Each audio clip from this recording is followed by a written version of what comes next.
प्यार का घर दिल छू लेने वाली कहानी। रीना अपने परिवार में सबसे छोटी थी। उससे बड़ी दो बहनें रेखा और मधु थी। रीना के पिता हरि जी ने तीनों बेटियों को बड़े लाड़ प्यार से पाला था। हरि जी की कमाई भी इतनी ज्यादा नहीं थी कि वे अपनी बेटियों की शादी बड़े रईस खानदान में करें। फिर भी उन्होंने अपनी दोनों बेटियों की शादी खाते पीते परिवार में की थी। अपनी हैसियत से ज़्यादा ही उन्होंने उनकी शादियों में खर्च किया था। रीना की शादी वे थोड़े ऊंचे खानदान में करना चाहते थे क्योंकि वह उनकी सबसे छोटी बेटी थी। लेकिन जो भी लड़के मिलते वे इतना ज़्यादा दहेज की मांग करते कि हरि जी चाहते हुए भी उस लड़के से रीना की शादी नहीं कर सकते थे। हरि जी को जो लड़का पसंद आता था वह रीना को या उसके घर वालों को पसंद नहीं आता था। ऐसे में लड़का खोजते हुए बहुत समय बीत गया। कोई भी अच्छा लड़का नहीं मिल रहा था। इस वजह से घर में सब परेशान थे। रीना की उम्र भी निकलती जा रही थी, इसलिए रीना की माँ शांति जी को अपनी बेटी की बहुत चिंता होने लगी। एक दिन तो शांति जी ने यहाँ तक कह दिया कि इस बार जो भी लड़का मिलेगा बिना सोचे समझे उससे हम रीना की शादी कर देंगे। लेकिन कहा जाता है कि जोड़ियां तो ऊपर से ही बनकर आती हैं, धरती पर तो हम सिर्फ उसे मिलवाते हैं। बस यही सब रीना के साथ भी हुआ। एक दिन अचानक रीना के मामा जी रघुवीर जी उनके घर पर आए हुए थे। उन्होंने एक रिश्ते के बारे में हरि जी और शांति जी को बताया। रीना के मामा जी ने हरि जी से कहा कि एक लड़का है सागर में, एक सरकारी अधिकारी है, परिवार भी बहुत छोटा है, सिर्फ लड़का और उसके पिताजी, यानी कि घर में कुल 2 सदस्य हैं। रीना को वहाँ कोई परेशानी नहीं होगी। हरि जी ने अपने साले साहब की बात काटते हुए कहा कि देखो भाई, लड़का जब इतना पढ़ा लिखा और सरकारी अधिकारी है तो फिर वे हम जैसे मध्यम वर्गीय परिवार की लड़की से शादी क्यों करेगा। आपको तो पता है कि हम इतना ज़्यादा दहेज भी नहीं दे सकते हैं। रीना के मामा जी ने बोला, जीजाजी आपको दहेज में 1 रुपया भी नहीं देना है, बल्कि शादी का खर्चा भी लड़के वाले ही उठाएंगे। बस जीजाजी, लड़के में एक ही कमी है कि लड़के की शादी आज से 5 साल पहले एक लड़की से हुई थी और लड़की की बीमारी के कारण देहांत हो गया। लड़का बहुत अच्छा है, संस्कारी है और सरकारी अधिकारी है। सागर में उसका अपना खुद का आलीशान बंगला है।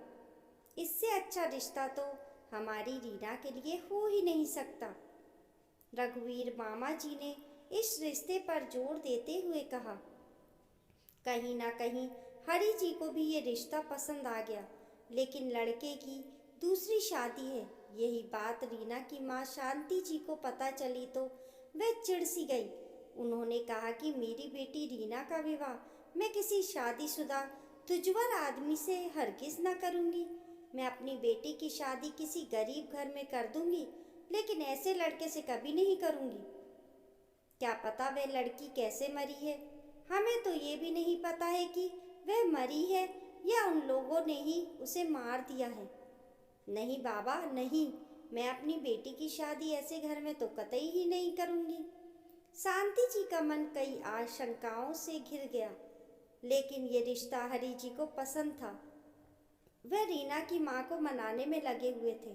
उन्होंने कहा कि शांति, एक बार हमें लड़के से मिलने में क्या बुराई है। हो सकता है कि हमारी रीना को वही लोग पसंद ना करें। लड़के में क्या बुराई है, लड़का एक सरकारी अधिकारी है। अब क्या किसी व्यक्ति की पत्नी मर जाती है तो क्या उस लड़के की शादी नहीं होती है। इसमें उसका क्या दोष। एक बार दिमाग ठंडा करके सोचो। इतना अच्छा रिश्ता है, हमारी बेटी बहुत खुश रहेगी। हम चाहकर भी इतने अच्छे घर में रीना की शादी नहीं कर पाएंगे। और ऐसा भी नहीं है कि लड़का बहुत ज़्यादा उम्र दराज है। मुझे तो लगता है कि रीना के लिए लड़का सही है। रीना भी देख रही थी। उसके माँ पिताजी कई सालों से उसकी शादी को लेकर बहुत चिंता में थे। वह और अपने माँ पिता को परेशान नहीं करना चाहती थी। इसलिए जब उससे पूछा गया कि रीना बेटा तुम्हारी क्या राय है, क्या उस लड़के से तुम्हारी शादी कर दी जाए? उसने बस इतना ही कहा कि आप लोगों को अगर ठीक लग रहा है तो मुझे कोई दिक्कत नहीं है। आप लोग जो करेंगे वे सही ही होगा। अगले सप्ताह लड़के वाले रीना को देखने के लिए रीना के घर पर जबलपुर आए। लड़के का नाम सोहेल था और उसके पिताजी का नाम दिलीप त्रिवेदी था। रीना देखने में खूबसूरत थी, इस वजह से सोहेल ने रीना को पहली नज़र में ही पसंद कर लिया। उस दिन रीना के मामा जी और मामी भी आए हुए थे। मामा जी ने सोहेल और उसके पिताजी से रीना को देखने के बाद पूछा कि क्या आप लोगों को लड़की पसंद है? अगर हाँ बोलो तो बात को आगे बढ़ाया जाए। सोहेल और उसके पिताजी दोनों ने मामा जी को हाँ में जवाब दिया और कहा, भाई साहब आप बात को आगे बढ़ाइए, हमें रीना बहुत पसंद है। हमारी तरफ से ये रिश्ता पक्का समझिए। दिलीप जी ने रघुवीर जी और हरि जी से कहा कि आपसे एक विनती है, अगर आप लोग मान जाएं तो ठीक है, वरना हमें कोई एतराज़ नहीं है। उनका कहना था कि हम शादी अगर सीधे तरीके से करते हैं तो अच्छा होता, क्योंकि दोबारा धूमधाम से शादी करने का सोहेल का मन नहीं है। वह इस शादी को शांतिपूर्वक बिना किसी शोर शराबे के करना चाहता है। रघुवीर मामा जी ने कहा, ठीक है भाई साहब, हम जीजाजी और दीदी से इस विषय पर बात करके आपको बता देंगे। लड़के वालों की बात सुनकर शांति जी को थोड़ा ऐतराज हुआ। उन्होंने कहा, हमारी सबसे छोटी बेटी रीना की शादी में हम अपने सारे अरमान पूरे करना चाहते थे। आखिर घर की सबसे छोटी बेटी की शादी है। खैर, अब लड़के वालों की यही मांग है तो हम क्या कर सकते हैं। हरि जी और शांति जी अपना मन महसूस कर लड़के वालों की बात मान गए और रीना की शादी एक सीधे साधे तरीके से हो गई। रीना विदा होकर अपने ससुराल चली गई। ससुराल में सास ननद तो थी नहीं, जो दरवाजे पर स्वागत करने के लिए सोहेल की ताई जी और उनकी बेटी माला खड़ी थी और साथ में सोहेल के कुछ रिश्तेदार मौजूद थे। शादी के एक सप्ताह तक तो घर में बहुत चहल पहल थी। जैसे ही सारे रिश्तेदार अपने घर को चले गए कि घर बिल्कुल सुनसान और वीराना हो गया है, क्योंकि सोहेल भी ऑफिस चला जाता है और उसके पिताजी भी बहुत कम ही बात करते थे। वे दिन भर अपना कोई ना कोई पुस्तक पढ़ने में लगे रहते थे। रीना भी क्या करती, अब तो शादी होने के बाद उसका भी यही घर था।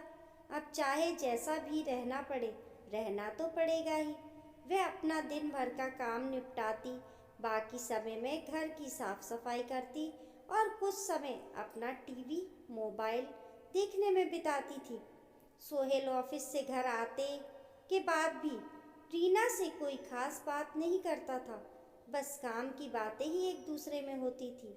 शुरू में तो रीना को लगा कि नई नई शादी हुई है, धीरे धीरे सब ठीक हो जाएगा, हम दोनों एक दूसरे को जान जाएंगे, फिर आपस में जैसे पति पत्नी रहते हैं वैसे रहने लग जाएंगे। लेकिन शादी को 6 महीने से भी ज़्यादा हो गया था। बस सोहेल और रीना के बीच सिर्फ खाने पीने के दौरान ही बात होती थी। सोहेल भी ऑफिस से आता और खाना खाने के बाद सीधे सो जाता था।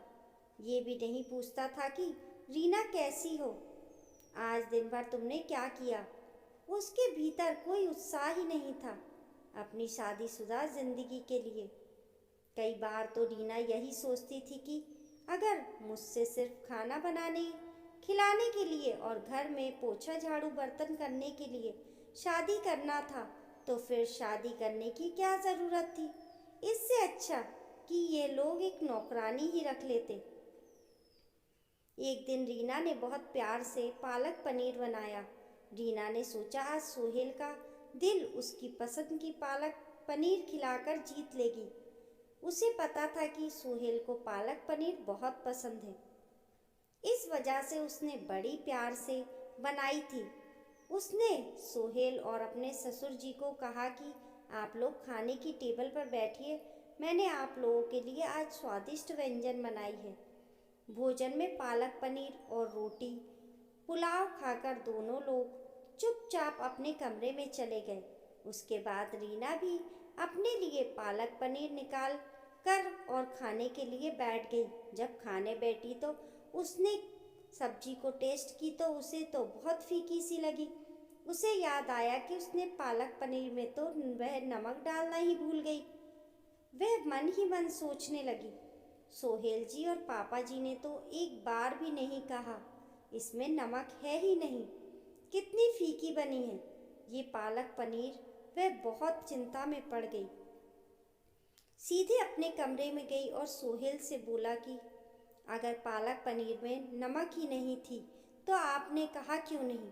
सोहेल का जवाब इतना ही था, कोई बात नहीं, टेबल पर नमक रखा हुआ था, हमने उसी में से डाल लिया। आखिर तुम भी तो इंसान हो, गलतियां इंसान से ही होती हैं। उस दिन से रीना सच में बहुत परेशान हो गई थी। उसे समझ नहीं आ रहा था कि वह कैसे अपने ससुराल को मैनेज करे। उसे सोहेल में कोई कमी भी नजर नहीं आती थी। वह चाहती थी कि सोहेल उससे अपने मन की हर बात शेयर करे, अच्छी बुरी सारी बातें, जैसे दूसरे पति पत्नी रहते हैं। मगर सोहेल बहुत शांत रहता, उससे बहुत कम बोलता। अगर वह कभी बाजार जाने के लिए अपने पति से पैसे मांगती तो वह उसे 100 की जगह 1000 रुपये देकर चला जाता था। सोहेल की खामोशी रीना को बहुत खलती थी। एक दिन जब सोहेल ऑफिस गया हुआ था, उसने मौका देखकर अपने ससुर दिलीप जी से बात करते हुए पूछा कि सोहेल जी क्या बचपन से ही ऐसे हैं। उन्होंने भी रीना की बातों का कोई स्पष्ट जवाब नहीं दिया। बस उन्होंने इतना ही कहा कि ऑफिस में काम का लोड ज़्यादा होता है, इस वजह से वह तुमसे ज़्यादा बातें नहीं कर पाता होगा, तुम्हें ज़्यादा समय नहीं दे पाता। धीरे धीरे सब ठीक हो जाएगा, तुम चिंता ना करो।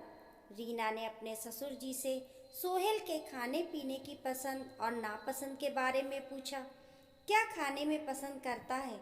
बातों के दौरान ही रीना के ससुर जी ने बताया कि सोहेल को खाने में करेले बिल्कुल भी पसंद नहीं है। करेले को देखकर वह गुस्सा हो जाता है। रीना को याद आया कि एक दिन तो वह सब्जी में करेले ही बनाई थी और उस करेले की सब्जी को वह बड़े प्यार से खा गया था। एक शब्द भी नहीं बोला कि उसे करेले पसंद नहीं है। उसके बाद भी तो उसने कई बार करेले की सब्जी बनाई थी, लेकिन सोहेल ने कहा कुछ भी कहा था। अब तो रीना सच में बहुत ज़्यादा परेशान होने लगी थी कि आखिर सोहेल ऐसा क्यों करते हैं। अगर उनको करेले पसंद नहीं थे खाने में तो मुझे बता देते, मैं उस दिन के बाद से करेले नहीं बनाती। कुछ तो बात ज़रूर है जो वह मुझसे शेयर नहीं करना चाहते हैं, लेकिन मैं भी कम नहीं हूँ। मैं पता लगा कर रहूँगी कि आखिर सोहेल ऐसा मेरे साथ क्यों करते हैं। रीना ने कितनी बार सोहेल से कुछ पूछने की कोशिश की कि आप हंसते क्यों नहीं हो, आप मुझसे ज़्यादा बातें क्यों नहीं करते। सोहेल बस मुस्कुराकर रीना की बातों को टाल देता था। रीना एक दिन सुबह सुबह सबको नाश्ता कराकर न्यूज़पेपर पढ़ रही थी तो उसमें एक बगल के ही स्कूल में टीचर की वैकेंसी निकली हुई थी। रीना ने सोचा कि क्यों ना मैं जाकर इंटरव्यू दे आऊँ, मेरा भी टाइम पास हो जाएगा। दिन भर बैठे बैठे बोर होती रहती हूँ। शाम को जब सोहेल घर पर आया, रीना ने इंटरव्यू वाली बात सोहेल से की। सोहेल बोला, देख लो अगर हो जाता है तो अच्छी बात है, तुम्हारा भी दिन अच्छे से कट जाएगा और पढ़ाना भी कौन सा खराब काम है, ये तो बहुत अच्छा काम है। सुबह सोहेल को ऑफिस भेजकर और अपने ससुर जी को दवाई और नाश्ता खिलाकर रीना इंटरव्यू के लिए स्कूल में चली गई। वहाँ गई तो और 3-4 लड़कियाँ इंटरव्यू के लिए आई हुई थी। सबका बारी बारी से इंटरव्यू दिया, लेकिन फाइनल सिलेक्शन रीना का ही हुआ। अगली 1 तारीख से रीना स्कूल में पढ़ाने जाने लगी। स्कूल में जाते जाते धीरे सारे टीचरों से उसकी दोस्ती हो गई। उसे बाद में पता चला कि उसके स्कूल में जो एक टीचर पढ़ाती हैं वे उसके घर के जस्ट बगल में ही रहती हैं। फिर उस दिन से तो दोनों साथ ही स्कूल जाते हैं और साथ ही स्कूल से घर वापस आते थे। एक दिन रीना जब अपने सहकर्मी दोस्त माया के साथ घर वापस आ रही थी तो बातों बातों में उसने पूछा, टीना तुम कब से यहाँ पर रहती हो? टीना ने जवाब दिया, रीना मैं यहीं पर पैदा हुई हूँ। रीना ने फिर पूछा कि फिर तो तुम मेरे पति यानी कि सोहेल त्रिवेदी को भी बचपन से जानती होगी ना? हाँ हाँ, रीना क्यों नहीं जानती हूँ, उनको मैं क्या, पूरा मोहल्ला उनको जानता है। वे कमाल के गायक हैं। पहले कोई भी मोहल्ले में जागरण या कोई भी गाने का फंक्शन होता था तो सोहेल जी को उसमें ज़रूर बुलाया जाता था, और सोहेल जी जब गाते थे तो ऐसा लगता था कि बिल्कुल किशोर जी गा रहे हैं। उनकी आवाज़ किशोर कुमार जी से काफ़ी मिलती जुलती है। लेकिन जब से सोहेल जी की पत्नी का निधन हुआ, उन्होंने किसी से मिलना जुलना सब बंद कर दिया, काफ़ी खामोश रहने लगे, किसी भी कार्यक्रम में पहले जैसे भाग भी नहीं लेते। इस समय रीना ने टीना से एक और सवाल दाग दिया, एक बात बताओगे? हाँ, पूछो, क्या पूछना चाह रही हो? टीना तुम मुझे क्या बता सकती हो कि सोहेल की पहली पत्नी की मौत कैसे हुई थी? टीना ने कहा, रीना मुझे भी उतना तो पता नहीं, बस इतना पता है कि उनकी पत्नी की मौत तो रसोई घर के गैस चूल्हे में लीकेज होने और आग लगने से हुई थी। अब तो रीना बिल्कुल ही सहम गई। क्यों ना हो, दाल में ज़रूर कुछ काला है, क्योंकि उसे तो यह बताया गया था कि उसकी पत्नी बीमारी की वजह से मरी थी। लेकिन यहाँ तो टीना बता रही है कि आग लगने से उसकी पहली पत्नी की मृत्यु हुई थी। अब तो रीना के घर वाले भी डरने लगे थे कि कहीं हमारी बेटी के साथ भी कुछ ऐसा ही दुर्घटना ना हो जाए। रीना का मन बिल्कुल ही बेचैन हो रहा था। उसका मन अपने ससुराल में बिल्कुल ही नहीं लग रहा था, क्योंकि उसे लग रहा था कि उसे हर बात छिपाई गई है। पता नहीं और क्या क्या बात उससे छिपाई जाती है। शाम को जैसे ही सोहेल ऑफिस से घर आया, रीना ने कहा कि कल मुझे मेरे मायके पहुंचा दो, मेरा अभी मन नहीं लग रहा है। कुछ दिनों के बाद मुझे लेने आ जाना। सोहेल का एक बार में ही हाँ कर जाना, मान जाना, रीना को बिल्कुल ही अजीब सा लगा। एक बार भी इसने नहीं कहा कि अभी क्यों जाओगी, बाद में चले जाना। उसने हाँ में सर हिला दिया। ठीक है, कल मैं पहुंचा दूंगा। सोहेल ने रीना को उसके मायके छोड़ दिया। घर में सारे परेशान थे, लेकिन रीना के पापा ने कहा कि देखो बेटी, जो होना था वह तो हो गया। अब सोहेल तुम्हारा पति है। पहले क्या हुआ क्या नहीं हुआ, उससे हमें कुछ लेना देना नहीं होना चाहिए। तुम ये देखो कि तुम्हारे साथ सोहेल कैसा व्यवहार करता है। पापा, यही तो परेशानी है। सोहेल मुझसे कुछ कहता ही नहीं है, सिर्फ मुझसे रिश्ता खाने पीने तक का ही है। उसके बाद वह अपने ऑफिस के कामों में व्यस्त रहता है। मैं चाहती हूँ कि मेरे साथ हंसे बोले, लेकिन पता नहीं ऐसा क्यों। रीना के पापा बोले, हाँ ये बात सोचने वाली है। रीना के पापा बोले कि बेटी एक काम करो, सोहेल के सगे ताऊजी और ताईजी यहीं इसी शहर में रहते हैं, कल उनके घर चलते हैं, उनसे ही जानने की कोशिश करते हैं कि आखिर सच क्या है।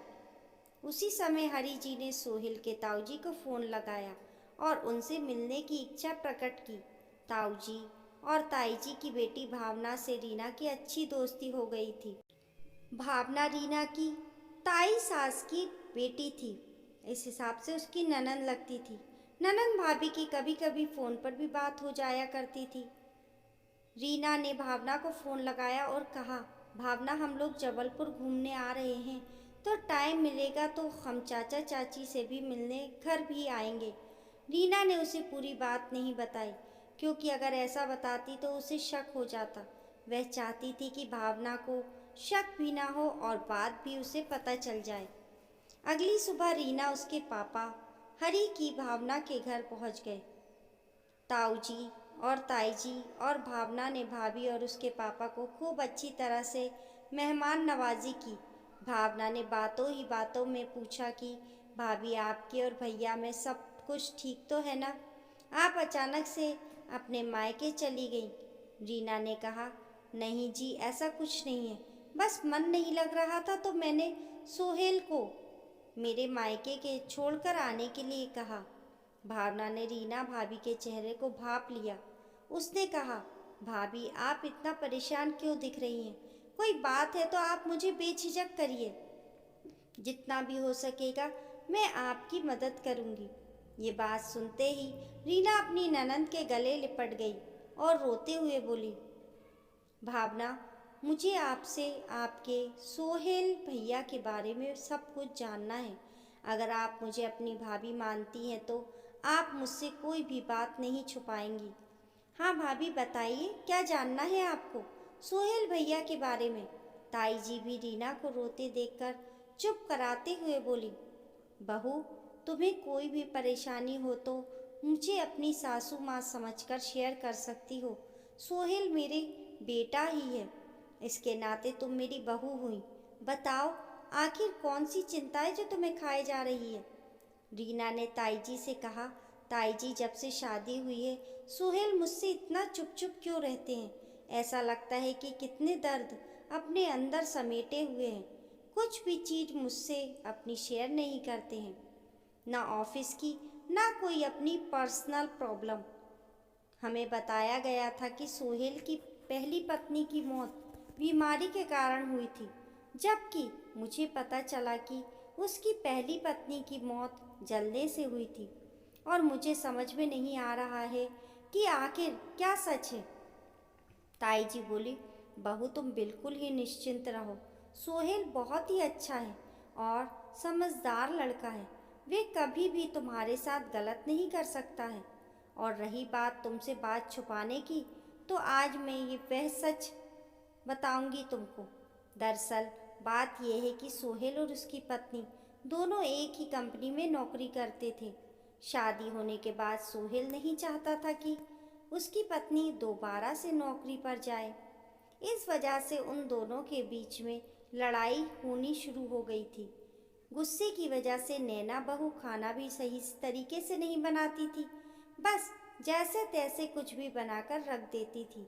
एक दिन की बात थी, खाना बनाते वक्त नैना शायद सब्जी में नमक डालना भूल गई थी।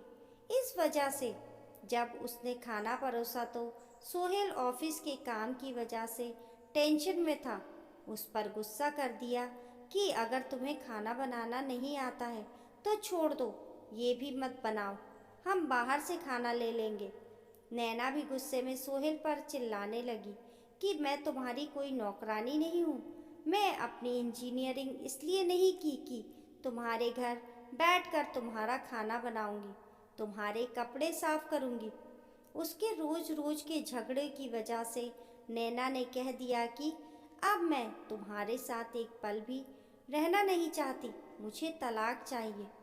अलग होने की बात सुनकर सोहेल बेचैन हो गया। उसने नैना से माफ़ी मांगी और कहा कि तुम मुझे छोड़कर मत जाना। तुम अगर नौकरी करना चाहती हो तो ज़रूर करो, मुझे कोई प्रॉब्लम नहीं। उसके बाद दोनों में आपस में बात सुलझ गई थी। नैना ने नौकरी ज्वाइन कर ली। एक दिन सुबह सुबह ऑफिस जाने की जल्दी में शायद गैस का मेन स्विच ऑन रह गया और नैना बहू जब नहा करके रसोई घर में आई और जैसे ही उसने स्विच ऑन किया रसोई घर में आग लग गई और नैना बहू बुरी तरह से आग की लपेट में झुलस गई थी। सोहेल अपने ऑफिस में था। उस समय दिलीप भाई साहब गांव गए हुए थे। सोहेल को जैसे ही खबर मिली वह दौड़ा हुआ घर आया और जब तक वे लोग उसे अस्पताल लेकर गए तब तक नैना का शरीर 95% तक झुलस चुका था। सोहेल बेटा नैना बहू को खो चुका था। बाद में सब जगह अफवाह उड़ाई गई। सोहेल के झगड़ों के कारण बहू ने खुद को आग लगा ली। पुलिस कार्रवाई भी हुई। जैसे तैसे करके मामले को रफा दफा किया गया। उस दिन के बाद सोहेल बेटा तो पूरी तरह से खामोश हो गया था।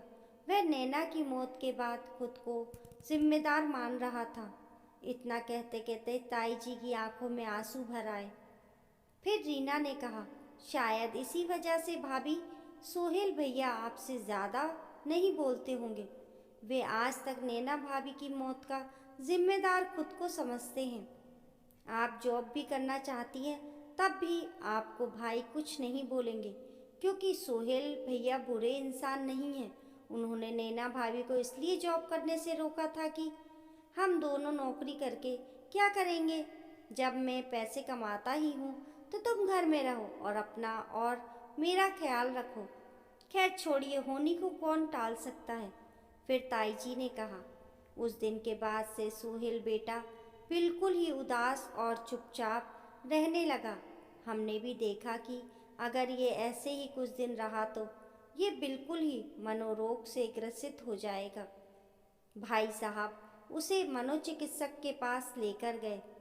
डॉक्टर ने बताया कि इन्हें ज़्यादा समय अकेले न छोड़ा जाए, नहीं तो ये अपना मानसिक संतुलन को खो देंगे। इन्हें अंदर ही अंदर कोई चिंता खाए जा रही है। फिर हम सब परिवार वालों ने मिलकर ये फैसला लिया कि सोहेल की दोबारा शादी कर दी जाए, तो शायद ये फिर से पहले जैसे हो जाएगा। सोहेल का तो मन बिल्कुल भी नहीं था शादी करने का। हमने ही ज़बरदस्ती सोहेल बेटे की शादी करवाई है। हमें क्या पता था कि तुम्हारे साथ भी ऐसे ही रहेगा। हमें तो लगा था कि शादी के बाद उस पर बदलाव आ जाएगा। ताई जी की बात सुनकर रीना के मन में सोहेल के प्रति प्यार और भी बढ़ गया। वे अब अपने ससुराल उसी पल जाना चाहती थी और उसी दिन ठान लिया कि वह सोहेल को बदल कर रहेगी। रीना ने भावना से सोहेल के बारे में सारी बातें, पसंद और नापसंद के बारे में पता किया है। उसे क्या अच्छा लगता है, कौन सी जगह पसंद है, वह हर छोटी छोटी चीज़ जो सोहेल पहले किया करते थे। जबलपुर से ही रीना अपने पिता हरी जी से बोली, पापा मैं अब मायके नहीं जाऊंगी, मैं यहाँ से सीधे अपने ससुराल जाऊंगी। रीना अपने पापा के साथ सीधे अपने ससुराल पहुँच गई। बेंगलोर आते आते रीना को रात हो गई थी। वह जैसे ही अपने घर पर रात को पहुंची, दरवाज़ा खटखटाया तो सोहेल ने दरवाज़ा खोला। उनको इतनी रात को देखकर वे काफ़ी डर गया था। क्या हो गया, इतनी रात को तुम यहाँ पर, वह भी बिना बताए? रीना ने सोहेल से कहा, आप चुप ही रहो, अब आप कुछ नहीं बोलेंगे। आपने अपने अंदर इतना दर्द समेटे थे और आज तक कुछ भी मुझे नहीं बताया। क्या आपको ये नहीं पता कि जब एक लड़का लड़की की शादी हो जाती है तो वह एक दूसरे से 7 जन्मों तक एक दूसरे के सुख दुख में साथ निभाने की कस्में खाते हैं। और आप ये कैसे भूल गए थे कि आपका सुख दुख में मैं आपका साथ नहीं दूंगी। धीरे धीरे रीना हर वो चीज़ करना शुरू कर दिया जो सोहेल को पसंद था। सोहेल को फिल्म देखने जाने का मन नहीं होता था, फिर भी ज़बरदस्ती उसके पसंद के हीरो की जब भी फिल्म रिलीज़ होती थी उसे दिखाने ले जाती थी। कुछ दिनों के बाद सोहेल और वह घूमने के लिए शिमला भी गए, क्योंकि सोहेल को बर्फीली जगह पर घूमना बहुत ही पसंद था। शिमला जाकर सोहेल को धीरे धीरे एहसास होने लगा कि वह रीना के साथ बहुत गलत कर रहा है। अतीत की वजह से रीना को कभी भी पत्नी का दर्जा नहीं दे पाया था, लेकिन वह अब अपने अतीत को भूलकर जीवन में आगे बढ़ने का स्वयं से वादा करता है। रीना को जो ससुराल पहले अंश सुनसान और उदास लगता था, अब उसे ससुराल में रौनक आ गई थी। सोहेल भी धीरे धीरे रीना को चाहने लगा। जब भी दोनों को आपस में टाइम मिलता, दोनों एक दूसरे को चुटकुले सुनाते, इधर उधर की बातें करते हैं। कब समय निकल जाता था उन दोनों को पता भी नहीं चलता था। कुछ दिनों के बाद घर में एक नन्हा मेहमान भी आ गया था। सोहेल और रीना का जीवन खुशियों से भर गया था। अब रीना को अपना ससुराल बहुत ही प्यारा लगता था। कभी रीना को अपने पिया का घर जेल लगता था, लेकिन अब यही पिया का घर उसे प्यारा लगने लगा। इस कहानी को लेकर आप लोगों की क्या राय है, हमें कमेंट करके ज़रूर बताइए। कहानी पसंद आने पर लाइक और शेयर करें। ऐसी ही अच्छी अच्छी कहानियों के लिए चैनल को सब्सक्राइब करना ना भूलें। मिलते हैं फिर एक नई कहानी के साथ, तब तक के लिए नमस्कार।